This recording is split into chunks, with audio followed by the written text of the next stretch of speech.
how it all went south.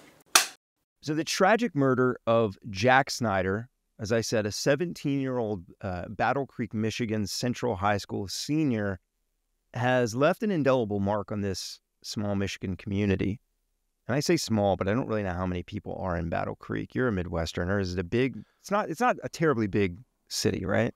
It's the home of, I think, Kellogg's. Is it? Well, that doesn't mean it's big. No, but it's not like... It's not a podunk town by any right. means. Snyder was fatally shot on February 17th, 2023, during an attempted carjacking, where he offered two teenagers, Justice Chimner and Dewanda Estes III, a ride home on a cold winter night. And you remember I said in the very beginning of this, I wasn't kidding for no, this young man was killed for nothing more than trying to be a good dude, which we need more of that in the world today. We need more people trying to just be good people. But you hear stories like this, and it makes you go, well, maybe is it worth it? Snyder had just left his girlfriend's birthday party when he noticed Chimner, then 14 years old, and Estes III, then 13 years old, walking in the cold near Battle Creek Avenue and Capitol Avenue Southwest. Out of kindness, he offered them a ride. However, the teens had ulterior motives. They were out walking that night for a reason. They had already planned to steal a car to sell. During the ride, an altercation quickly ensued when one of the teens, which I believe was Estes, attempted to grab Snyder's car keys. Chimner, who had stolen his mother's handgun earlier that day, shot Snyder twice at point-blank range, killing him. There's a whole lot wrong there. Yeah. And it's, wow. 14 and 13 years old. Yeah. And you would think, well, someone picked me up, and you've got to look at each other like, oh, let's kill this guy. Like they were already on the hunt for something at that age. They're not even legally allowed to drive at that age. That is insane. Yeah, well, you'll hear a little bit more about how, there's more to that, but yeah, they were out that night looking for a car to steal, and it just so happened he offered them a ride, and they, I guess, went, this one will do. Following the shooting, police launched an intensive investigation. Chimner was arrested shortly after the incident and confessed to pulling the trigger. Estes III initially denied involvement, but later admitted to communicating with a third individual on Snapchat, identified then only as Spaz, S-P-A-Z, about stealing a car for financial gain to sell to this guy. Chimner stated that he had seen Estes talking with someone on Snapchat earlier that day about stealing a car for money, and said that Estes had done this for this person before. So, you got a 13-year-old kid who not only is out, hey, I'm going to steal this car so I can sell it to this guy, whatever he has, a chop shop or whatever he does, but he's done this before. To me, that blows my mind. That kid, I know the world's a different place. It makes you wonder how he gets involved. Like, what's the first time he did it? Like, how young was he when this started, and how did he catch on? Did he have an older brother? Did he, was there just a crew of bad kids, bad boys? Like, wow. Yeah, I met him apparently on Snapchat. I don't think I've ever used, I think I downloaded that years ago when it first came out, and I was like, I don't get this. I don't want this. I don't get it. Yeah. I don't understand what I'm supposed to do here. Yeah. So I don't know how, you would meet people on that. I don't know how that works, but, I sound so old. I got the Facebook though.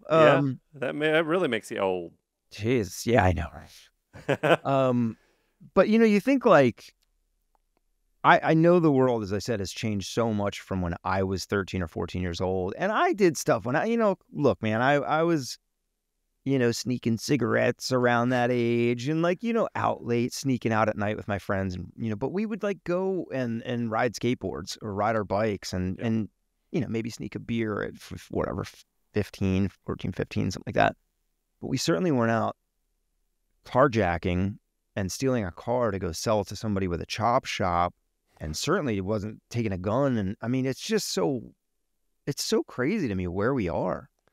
It's Not almost that like this is normal, but right. It's almost like at that age, it's like kind of lack of consequences. Like, how bad are they really going to get me if they do catch me? It's worth the risk because I'm just a young, stupid kid, right? I can do whatever I want, and like my parents will probably yell at me, but I don't know. Maybe I don't have parents around to yell at yeah, me. maybe. Who knows? Yeah. But Chimner also stated to police that when Estes pulled the car keys out of the ignition, or attempted to, he pulled a 9mm out that he had taken from his mother and aimed it at Snyder. When Snyder made a sudden movement, Chimner thought that he was reaching for a gun of his own in his jacket pocket, so he shot him twice. When police arrived at the scene, Snyder had already died and was found lying face down not far from his car. And I'll say it's worth mentioning, not that this really makes a difference, but I have read different reports. I read that he was outside of the car on the ground. I've also read that he was still in the car when the police arrived, and I saw it reported both ways. But he was deceased when they got there. Both teens were initially charged as adults due to the severity of the crime, of course. Chimner faced charges of felony murder, carjacking, and firearm-related issues. In December of last year, 2024, he pleaded guilty to open murder as part of a plea agreement that set his sentencing range at 35 to 60 years in prison. His sentencing is scheduled for March 3rd of this year, which is just a couple weeks away from when this episode's being taped. Estes III reached a plea agreement in October of 2024, pleading guilty to carjacking in exchange for the dismissal of a felony murder charge, or it's known as a blended adult and juvenile sentence.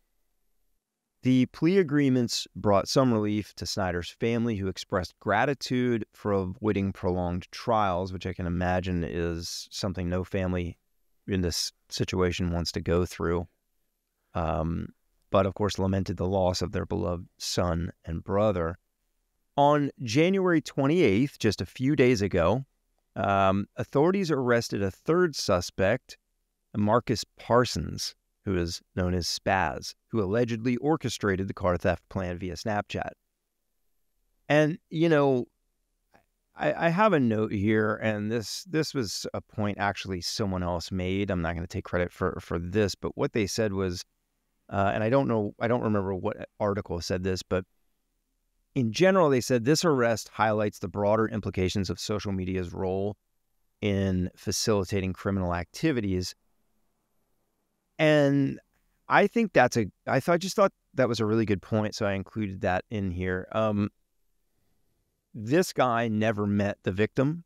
This Spaz, Marcus Parsons guy, never met the victim, and likely never even met those two guys, Estes and Chimner, in person, but he communicated online with them, and that is what set this whole murder, this whole chain of events into motion.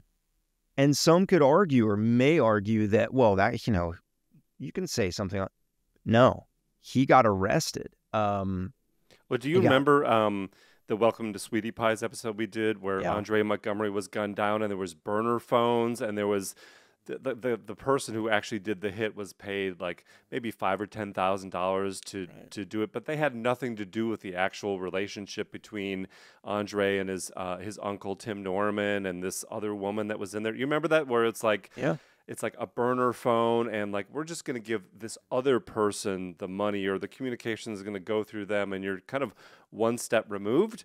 But this you're guy, part of it, man. Yeah, you're part of it. Like, you pulled the trigger, you're part of it. You took the $5,000 or $10,000 or whatever it was, $5,000, $10,000, $15,000, not a ton of money to be able to pull a hit out and save someone else's butt. And by the way, as they usually do, they round everyone up and they get everyone. And so, like, whether you knew Andre or not, it's the same thing here, right? Yeah, and he got charged with felony murder. So, I mean, it's not like a light sentence, or he's getting the full brunt of it.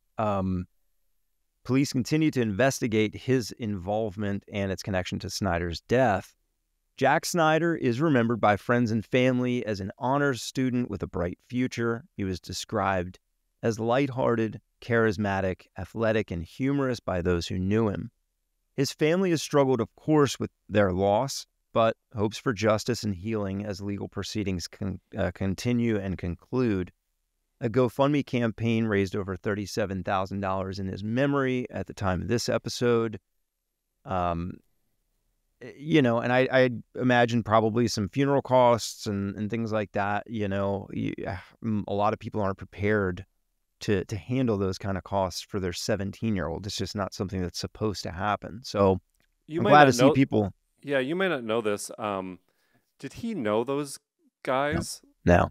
Literally, you know, he's a young guy. He's an honors student. He's a good kid. So he's literally a good Samaritan. Like, yes. This wasn't like, let me pick up a couple of my junior high or middle school buddies and just to help them out. It was like, it was just like these two boys walking down the street. Yeah. Yeah. Wow. Saw two young guys, you know, obviously, I mean, you know, and I'll tell you, we'll show some pictures, but one of the pictures I saw for Estes, who was 13, and I don't know when this picture was taken, but he can't be, you know, this is only a year and a half ago. Right. So he's 14, 15 at the most, and the kid's got a full like beard and mustache. You know what I mean? So even to see them, he looked a little younger then, but I just think he saw two young guys and it was like, it's February in the Midwest. Right. It was like 11:30 at night or something, 11 o'clock. Man, I've probably been out in this cold walk and it sucks. I'll give these dudes a ride. And yeah, a lot to unpack there. If you really wanted to, you know, you could go even deeper. Like, what are they even doing out that time of night? Just we know what they were doing. They were looking for someone to carjack or a car to steal. So, you know, the case underscores the devastating consequences of youth violence and serves as a somber reminder of how acts of kindness can sometimes be met with tragedy. We've seen this before, as we've talked about. We did another episode, and I was trying to remember what it was, where it was something like this, where, you know, someone had it was an act of kindness that ended up in the Girl in the Box episode. You know, she's hitchhiking. It's a little different, but just an innocent kind of action that you do can end in tragedy. As sentencing hearing approaches for those involved, Snyder's family and the community continue to mourn while seeking closure. That's the story of Jack Snyder. Really unfortunate, you know. I hate to see stories like this, but I thought it was kind of a pertinent one to talk about in an episode because of the fact that literally a few days ago, this third guy was arrested, and that's good police work there, I guess.